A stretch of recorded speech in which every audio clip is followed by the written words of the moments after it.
Beneath the Gothic towers and manicured lawns of America's oldest universities lies a shadow network, far older than the Republic itself. The story of power in the United States doesn't begin in Washington, nor on Wall Street. It begins in the candlelit chambers beneath Ivy League campuses. There, behind locked oak doors and stone facades, generations of leaders, financiers, and intelligence officers pledged allegiance not to the Constitution, but to each other.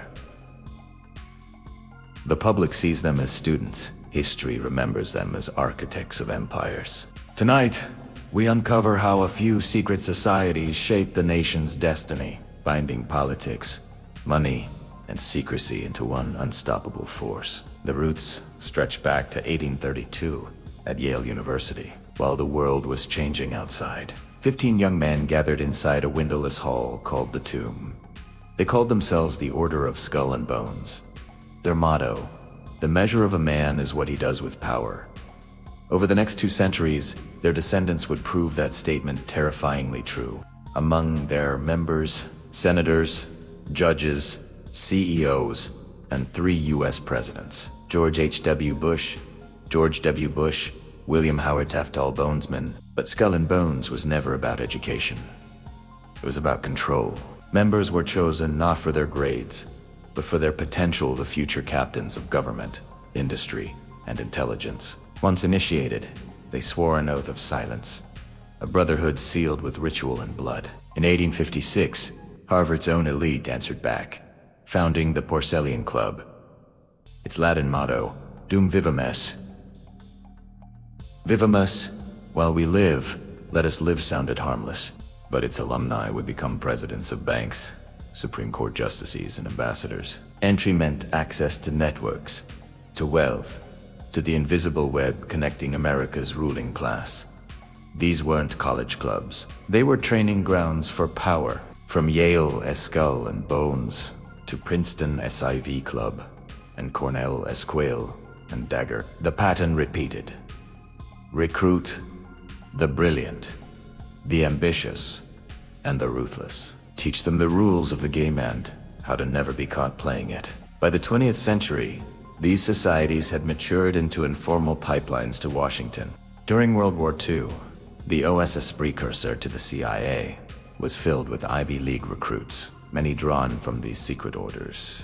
They brought their loyalties with them, and soon, intelligence, finance, and politics began to blur. The same fraternity handshake that sealed friendships in college was now deciding the fate of nations. Inside Skull and Bones headquarters, the Tomb, initiates were made to lie in coffins, confess their ambitions, and symbolically die to their former selves. The message was clear.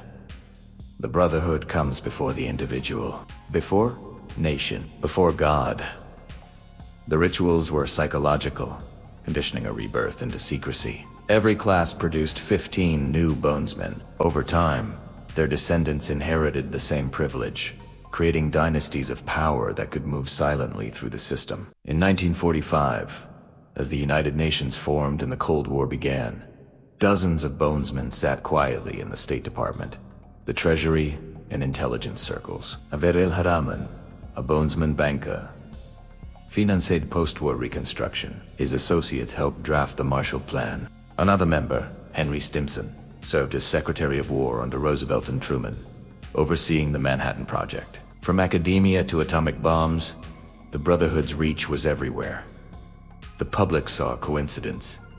The insiders saw design. In the 1950s, when Allen Dulles, another Ivy League figure, became CIA director, the agency began recruiting almost exclusively from these elite schools. The phrase, "the Georgetown set," entered Washington slang, referring to Ivy-trained men shaping policy from private dinners and unrecorded conversations. A new kind of government was forming, one not elected, but initiated. Even John F. Kennedy, himself a Harvard man, warned against secret societies and monolithic conspiracies.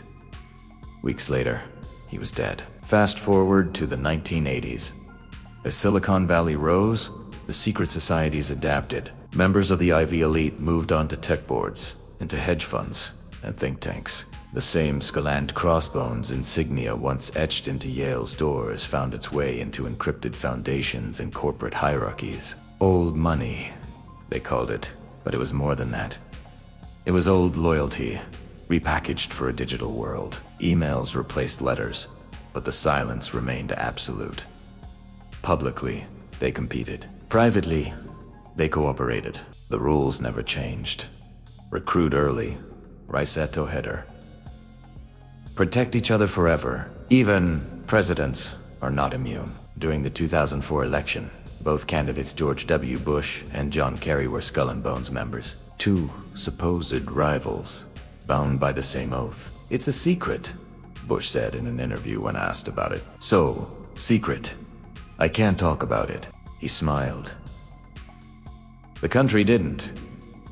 Beneath Princeton's ivy-covered halls, another order the Ivy Club refined the art of grooming future policymakers. Their graduates quietly filled the ranks of Wall Street and Capitol Hill.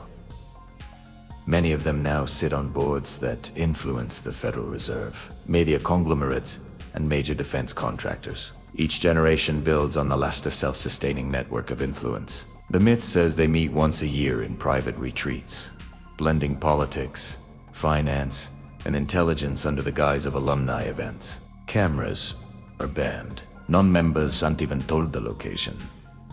But the societies are not merely historical curiosities. They're living systems, adaptive, intelligent, and deeply rooted in American infrastructure. The language of ritual has been replaced by the language of data. The initiations still happen, but through mentorship, internships, and secret fellowships. Behind every major Supreme Court nomination, every international deal, and every intelligence reform, you can trace the fingerprints of these same invisible families, bound by loyalty that began in stone rooms 2 centuries ago. Documents declassified in 1999 revealed that Yale's secret societies directly advised the OSS during World War II on recruitment and psychological profiling. Afterward, many of those same men created the CIA's early mind control programs. When asked why, one former agent replied, "Because they already understood control." Universities, once sanctuaries of learning, became breeding grounds for policy, and policy became the language of dominance. Today, Skull and Bones still exists. Each year, 15 seniors tap new members theirs, of legacy names, the next generation of quiet rulers. Few outsiders are ever invited. Those who are selected describe a strange duality: pride and fear. Behind closed doors, they reenact the same century-old rituals, lying in coffins, reading confessions, pledging to the society's unseen purpose.